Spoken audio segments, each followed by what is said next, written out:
Olá! Dia 1º de maio foi Dia do Trabalho e por isso Conexões de hoje fala um pouco do significado dessa data e também sobre as configurações do mercado de trabalho.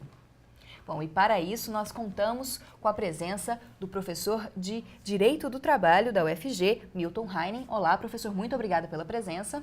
Ok, estamos aí.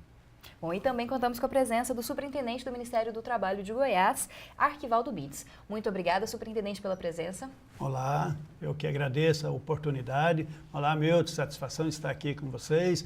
Satisfação estar aqui no Instituto Histórico, ou melhor, no Instituto de Ciências e Letras do Estado de Goiás, a UFG, onde eu fiz o curso de 1978 a 1981.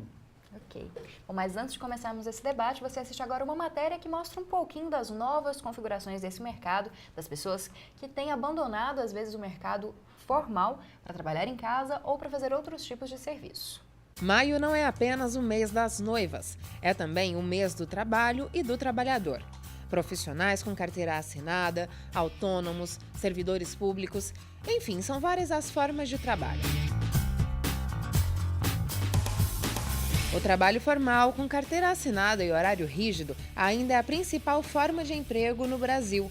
Porém, cada vez mais pessoas optam por abrir um pequeno negócio, trabalhar em casa ou prestar serviços sem vínculo empregatício. Bruno é publicitário, trabalha em uma renomada empresa, mas no tempo livre ele se dedica ao freelancer. Olha, é uma tarefa que exige bastante planejamento e também disciplina, assim como qualquer outro trabalho, né? A gente tem que ter bastante planejamento, sabendo que as horas de trabalho que você desenvolve fora do trabalho fixo, no meu caso, no agente de publicidade, ela é um tempo menor, né? Então você precisa mensurar exatamente o tempo e carga horária que você pode cumprir durante a semana, trabalhando assim, diretamente relacionado com os prazos que os clientes impõem para você. Então é uma prática de mercado que a gente sempre faz assim. Então eu sempre analiso bastante as minhas horas que eu posso trabalhar dentro do meu custo e assim eu posso concluir os meus orçamentos e tudo mais. Mas é um trabalho bastante complicado e que exige bastante dedicação e, claro, muita disciplina, planejamento. De acordo com a pesquisa nacional por amostra de domicílios, em 2012 já era grande o número de pessoas que trabalhavam em casa,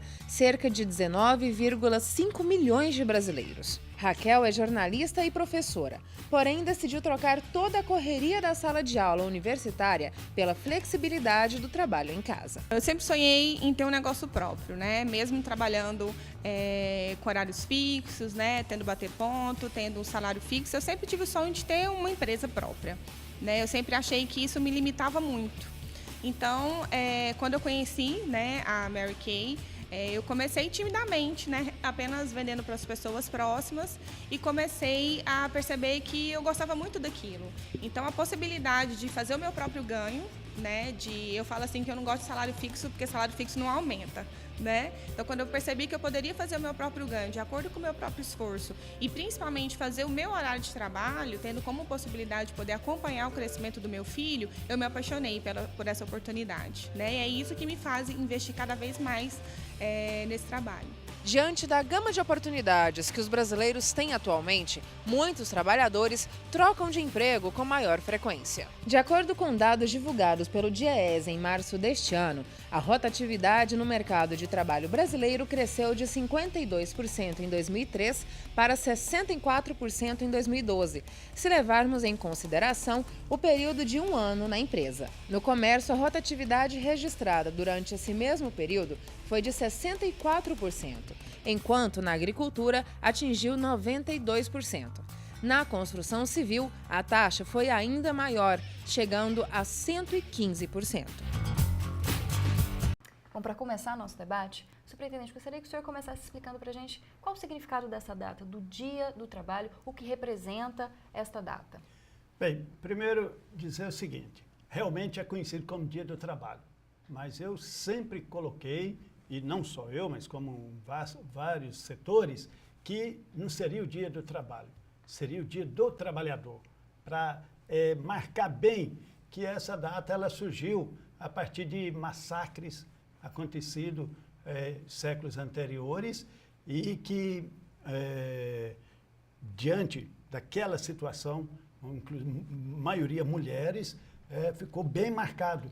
e ficou como sendo a data do trabalhador mesmo, para diferenciar que trabalho é um resultado que engloba o trabalhador e o patrão. Agora, essa data que foi colocada é para comemorar a questão da dignidade do trabalhador. 1º de maio, aquele evento lamentoso, né? Triste da história da humanidade, acontecido nos Estados Unidos e 1900 e pouco, né? 1886. 86, né? exatamente, onde vários trabalhadores morreram asfixiados e tudo mais, por pedir a diminuição de carga horária, que a carga horária ela não tinha tempo. Às vezes o trabalhador trabalhava, era 18 horas, enquanto estava aguentando ficar em pé, né? Veja bem que hoje nós estamos...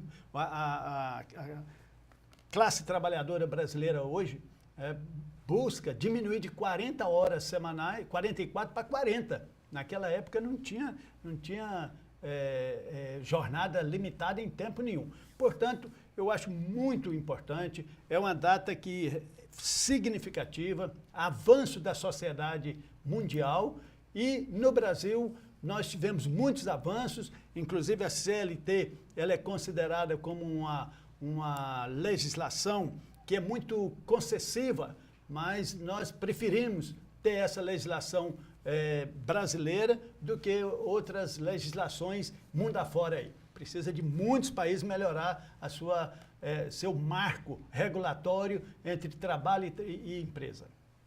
Professor, você quer acrescentar? Só completar isso, então, enquanto sentido do 1º de maio, o fato é que isso retrata uma situação onde o trabalhador devia utilizar esse dia como uma maneira de conscientização de que os direitos não vêm por acaso, não vêm de graça. Historicamente, desde as primeiras conquistas e a redução da carga horária de 13 para 8 horas, que era a grande bandeira por ocasião do massacre que resultou depois no 1º de maio, para dizer, o direito foi se conquistando gradativamente no decorrer da história. E eu vejo assim, infelizmente, hoje há muitos anos, há uma certa deturpação, certo desvirtuamento, às vezes pelos governos, no sentido de transformar o 1º de maio numa grande festa de distribuição de prêmios, às vezes até um sentido de provocar a reunião das pessoas, mas falta muitas vezes esse aspecto da conscientização de que o 1º de maio tem esse sentido de lembrança histórica, de que o direito é conquista e vai se construindo, e principalmente que nós não podemos retroceder. E nós temos, nos últimos anos, tido experiências e projetos, propostas variadas no sentido de desregulamentar, de terceirizar de forma geral, quer dizer, no sentido de precarizar as condições de trabalho. E a própria ideia da atuação por conta própria, eu complemento minha renda, então muitas pessoas às vezes procuram uma renda alternativa porque no seu emprego o salário é muito baixo e há uma falta de consciência de que é preciso continuar participando, se organizando para reivindicar as melhorias. A redução para 40 horas a duração semanal do trabalho é uma bandeira justa e importante, até porque a tecnologia hoje ela está fazendo com que as pessoas possam trabalhar menos para produzir tudo que a humanidade precisa. A tendência é essa, então nós precisamos gradativamente reduzir a carga horária de trabalho, porque vai sobrar tempo para outras atividades, para formação, para qualificação, para o lazer, para a família. E é isso que as pessoas precisam, isso efetivamente é buscar dignidade. Bom, a gente vai para um rápido intervalo e continua com esse debate no próximo bloco.